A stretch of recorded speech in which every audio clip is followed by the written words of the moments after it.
3 в сотому степені дорівнює. Дивимось по відповідях. Варіант А. При множенні степенів з однаковою основою основа залишається без зміни, а показники додаються.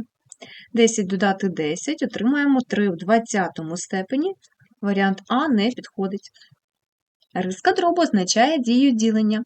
При діленні показники віднімаються. Основа трійка без зміни, від 1000 віднімаємо 10. 990. Не підходить. Варіант В.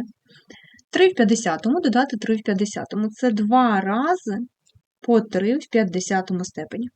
Теж не підходить. Варіант Г. При піднесенні до степеня показники перемножаються. Отже, 10 множимо на 10 буде 100. 3 в сотому степені. Варіант Г.